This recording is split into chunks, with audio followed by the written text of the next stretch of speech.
C'est l'heure de l'apéro, nous emmène en Languedoc ce soir, aujourd'hui en particulier au domaine Gaïda, à la rencontre de Vincent Chanceau et son célèbre chemin de Moscou. Salut Vincent, Bonjour Laurence. comment tu vas? Bah écoute, ça va.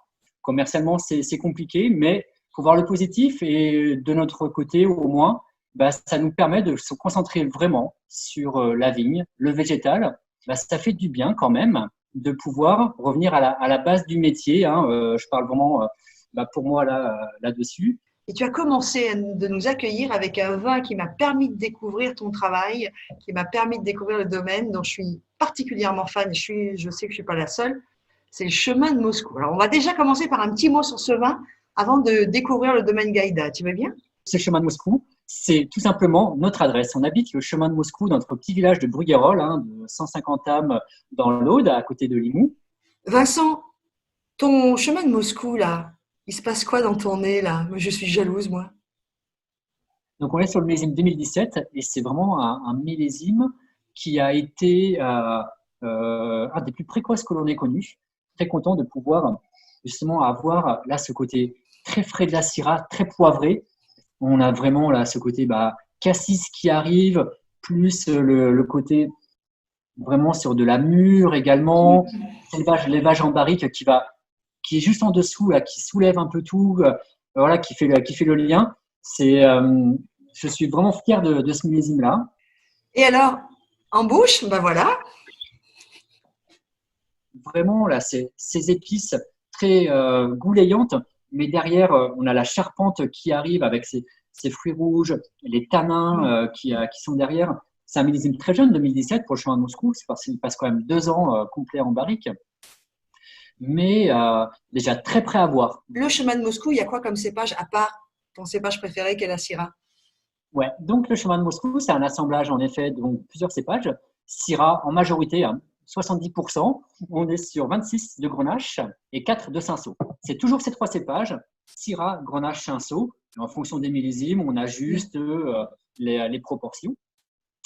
Donc non seulement assemblage de cépages, mais également assemblage de terroirs. Et là, vraiment, c'est quelque chose sur lequel qui me tient vraiment à cœur. Ça veut dire quoi? Ça veut dire que tes raisins, tes baies viennent de plusieurs terroirs différents, de plusieurs parcelles qui sont dans des terroirs particuliers. Terroir, on rappelle que ce n'est pas que le sol, c'est un ensemble, y compris de la main de l'homme.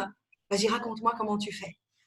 Ouais, c'est tout à fait ça. Si tu veux, c'est vraiment quelque chose que j'ai vraiment appris de mon travail en Afrique du Sud, où justement, j'étais donc du côté de Franschhoek, mais on allait chercher des raisins sur différents terroirs. Hein, parce que la notion de terroir est très importante en Afrique du Sud également. Il y a des vignes depuis 1680.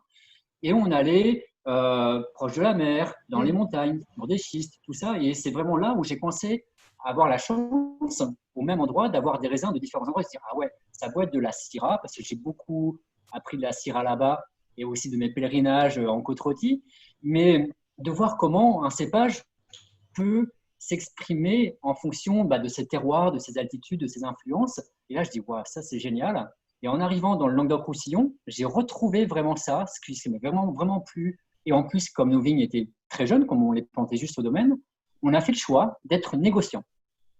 Donc, d'acheter des raisins qualitatifs pour dire non, moi je veux vraiment aller chercher ces vignes qui sont là-haut, perchées sur les schistes ou sur des gneiss, des D'accord. altitudes, des bords de mer, tu vois, voilà. Essaie de nous faire voyager également à travers le nez et la bouche quand tu nous parles de ces terroirs et de ces cépages particuliers selon leur emplacement.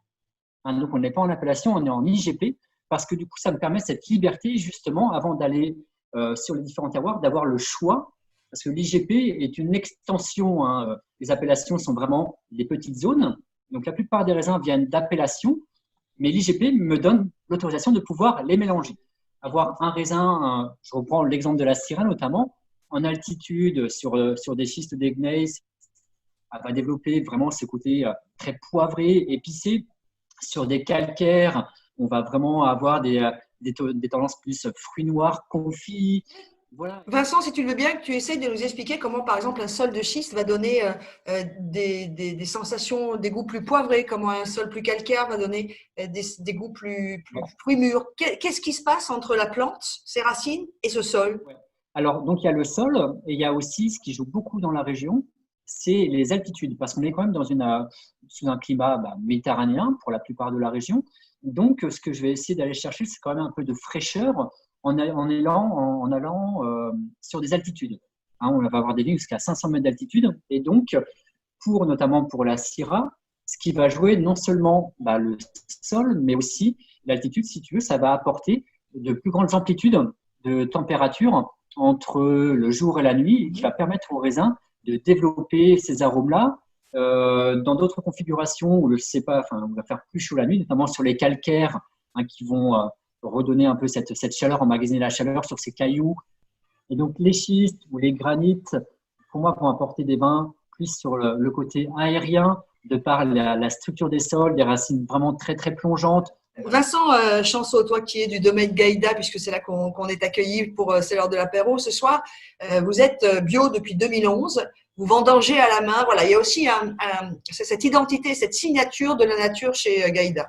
C'est pour moi, de toute façon, j'en ai pas parlé jusqu'à présent, parce que c'est pour moi la condition sine qua non pour arriver à extraire, à avoir ces vins de terroir. Hein, il faut vraiment absolument respecter la nature, respecter les sols, respecter la plante pour qu'elle donne le meilleur d'elle-même.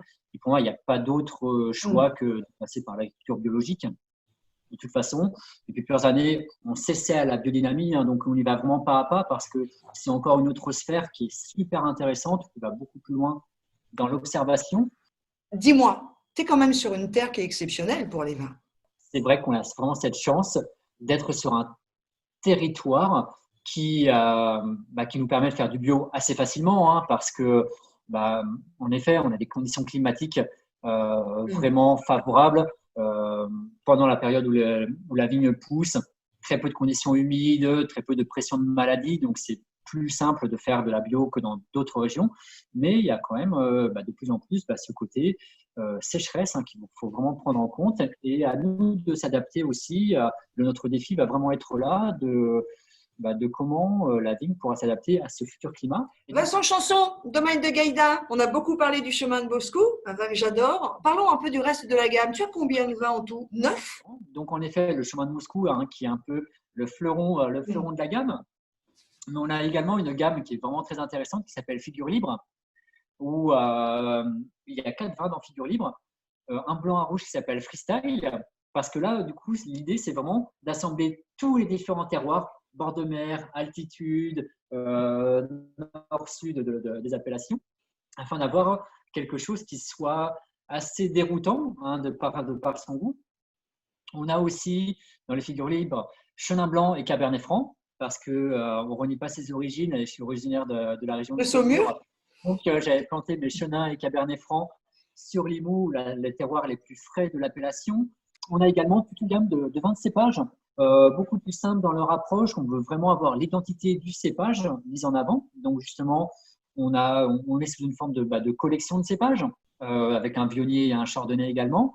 On a une gamme qui s'appelle Terre d'Oc, un peu plus fun aussi, où là, on va être sur des maturités, des vins plus légers. Voilà, plus des vins d'apéro. On a un Sauvignon blanc, une Syrah également. Voilà, et puis aussi, tout en haut, on a la Villa Mon Rêve. Donc là, c'est vraiment notre petite parcelle. On parlait de nos vins d'assemblage. Et c'est le seul vin qu'on a en appellation, en Minervois-la-Livinière. La Villa Mon Rêve, c'est le nom de la petite maison qu'on a au fond de notre petite combe, là, qui est magnifique. La fourchette des prix pour les vins du domaine Gaïda? Alors, pour la fourchette des prix des vins, ça va entre 5 et 6 euros pour les terres d'oc en montant sur les cépages, une dizaine d'euros jusqu'à 15 euros pour les Figures Libres et 22 euros pour le chemin de Moscou chez tous nos cavistes. Voilà, les cavistes dont on retrouve l'adresse pour se faire livrer, y compris en période de confinement, sur le site domainegaïda.com, GAYDA.com. Quand on sera déconfiné, Vincent, on va en plus pouvoir venir déjeuner ou dîner au restaurant et même passer du bon temps, puisqu'il y a tout un système d'accueil, d'hébergement pour les futurs touristes comme moi. C'est ça, ce serait vraiment avec plaisir de vous retrouver au domaine. Voilà. Vincent Chanceau, salut!